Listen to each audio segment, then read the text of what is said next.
மின்சார சட்டத்தினுடைய பணியாளர் வாரியம் சம்பந்தப்பட்ட சரத்துக்களையும் ஜிஓ 100 பிரிவுகளையும் மின்வாரிய பணியாளர்கள் தெரிந்து வைத்திருக்கிறார்களா இல்லையா என்பது வேறு விஷயம். பெரும்பாலான பொறியாளர்களுக்கு இதில் சரியான அவேர்னஸ் கிடையாது. அவங்ககிட்ட பேசும்போதெல்லாம் தெரிஞ்சுக்கிட்டோம். அதனால இந்த விஷயத்தை தயவுசெய்து என்னவென்று தெரிந்து கொண்டால் நீங்க யார்கிட்டையும் நீங்களே பதில் சொல்லிடலாம். உங்களை திசை திருப்ப முடியாது. மின்சார சட்டத்தில் பணியாளர்கள் மற்றும் நிறுவனம் சம்பந்தப்பட்ட சரத்துக்கள் இடம்பெற்றிருக்கிறது. நிறுவனம் சம்பந்தப்பட்ட விஷயங்களில் அரசு வாரியம் தான் முடிவு செய்யும்.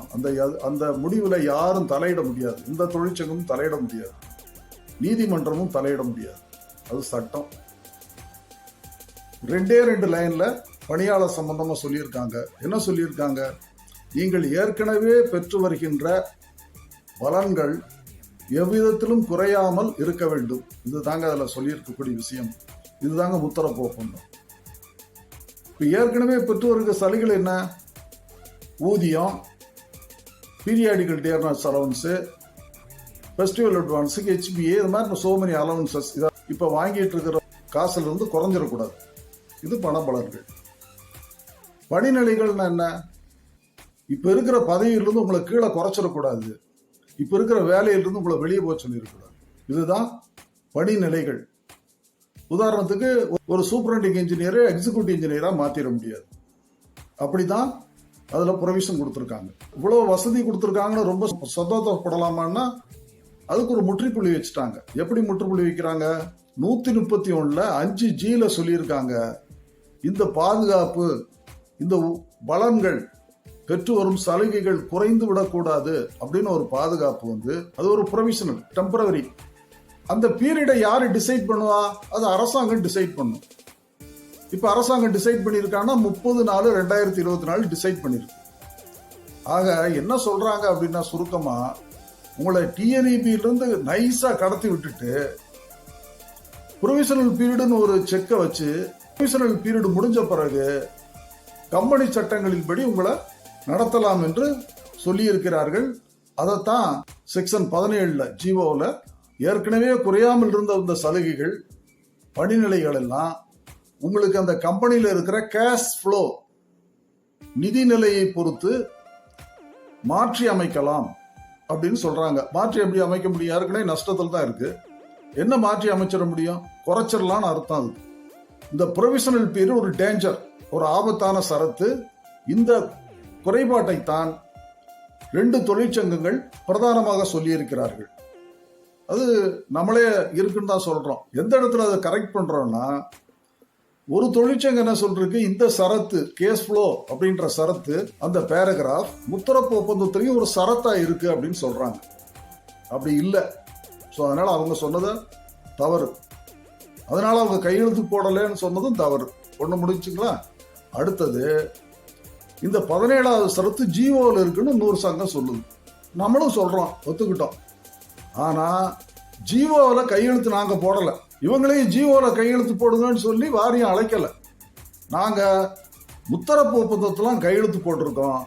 அந்த சரத்து மட்டும் இல்ல, 131(5G) ப்ரொவிஷனல் பீரியடையும், அதற்கு அடுத்தது 17வது பிரிவையும் முத்தரப்பு ஒப்பந்தத்தில் அகற்றப்பட்டிருக்கிறது.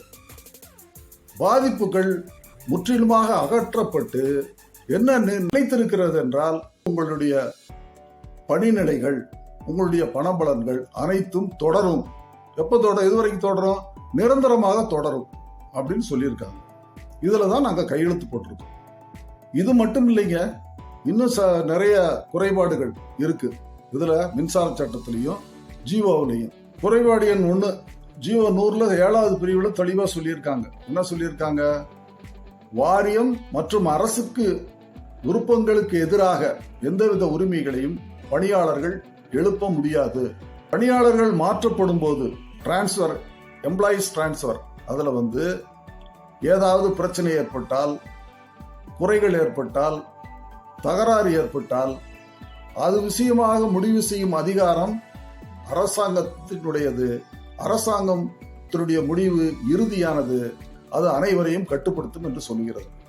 கடைசியாக மின்சார சட்டத்தில் உள்ள குறைபாடு என்னன்னா 134 பிரிவுல இந்த பணியாளர் மாற்றத்தின் போது நீங்கள் பாதிக்கப்பட்டால் அல்லது உங்களுக்கு இழப்பீடு ஏதாவது ஏற்பட்டால் அது குறித்து மின்சார சட்டத்தில் அனுமதிக்கப்பட்டிருக்கின்ற டிரான்ஸ்ஃபர் ஸ்கீமில் கொடுக்கப்பட்டிருக்கின்ற உரிமைகளை தவிர வேறு எந்த நீதிமன்றங்களிலும் நீங்க எந்த வழக்குகளையும் தொடுக்க முடியாதுன்னு சொல்லியிருக்கு. அதே ஜியோ 100ல பிரிவு 20ல என்ன சொல்லியிருக்குன்னா, முத்தரப்பு ஒப்பந்தம் வழங்கி இருக்கின்ற உரிமைகள் உங்களுக்கு அப்ளை ஆகும் என்று சொல்லியிருக்கின்றார்கள். இப்போது ஏற்பட்டிருக்கக்கூடிய முத்தரப்பு ஒப்பந்தத்தில் பிரிவு 22ல் என்ன சொல்லியிருக்கிறார்கள்? முத்தரப்பு ஒப்பந்தத்தில் கையெழுத்திட்ட அமைப்புகள் திருத்தங்கள் கேட்டால் அது குறித்து நீங்கள் வாரியத்திடம் அரசிடம் எழுத்துப்பூர்வமாக முறையிடலாம். அந்த முறையீட்டின் அடிப்படையில் 60 நாட்களுக்குள் அரசோ வாரியமோ முடிவெடுக்க வேண்டும். தவறும் பட்சத்தில் நீங்கள் நீதிமன்றத்தை நாடி சென்று பரிகாரம் பெற்றுக்கொள்ளலாம் என்ற ஒரு சரத்து 22ல் இடம்பெற்றிருக்கிறது. இந்த சரத்தின் மூலம் இதில் உள்ள எல்லா பாதிப்புகளையும் ப்ரொவிஷனல் பீரியட் என்ற தற்காலிகம் அகற்றப்பட்டிருக்கிறது. உங்களுடைய பலன்கள் அனைத்தும் நிரந்தரமாக்கப்பட்டிருக்கிறது. 30/4/24க்கு அப்புறமும் உங்களுடைய பலன்களை பணிநிலைகளை குறைக்க முடியாது என்பது உறுதிப்பட்டிருக்கிறது. மின்சார சட்டத்தில் அரசாணையில் வெளியிடப்பட்டிருக்கின்ற குறைபாடுகள் முற்றிலுமாக அகற்றப்பட்டிருக்கிறது. இது பணியாளர்களுக்கு முற்றிலும் பாதுகாப்பானது என்ற அடிப்படையில் 21 சங்கங்கள் கையெழுத்திட்டு இருக்கின்றன. இதுல என்ன சொல்றாங்க, குறைபாடுகள் சொல்றவங்க இன்னும் சில விஷயங்கள் என்ன சொல்றாங்க, காலி பணியிடங்கள் டைம் பவுண்ட் ப்ரொமோஷன் 3 ப்ரொமோஷன் குறித்து சொல்லப்படவில்லை என்றெல்லாம் சொல்லுகிறார்கள். இது மாதிரி சிமிலர் டிமாண்ட்ஸ் அதுல சொல்றாங்க. ஏற்கனவே பெற்றுகின்ற பலன்களை குறையாமல் பார்த்து கொள்ள வேண்டும் என்பதுதான் சட்டமே சொல்லி இருக்கு.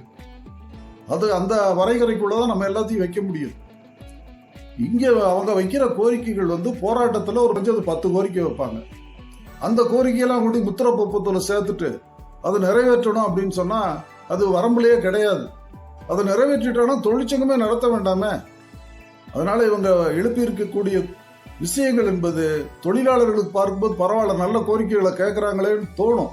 அது மின்சார சட்டத்தில் அவர் அப்படி ப்ரொவிஷன் கொடுக்கல, டிரான்ஸ்பர் ஸ்கீம்லயும் அப்படி ப்ரொவிஷன் கொடுக்கல, ஜியோவிலையும் அப்படி ப்ரொவிஷன் கொடுக்கல.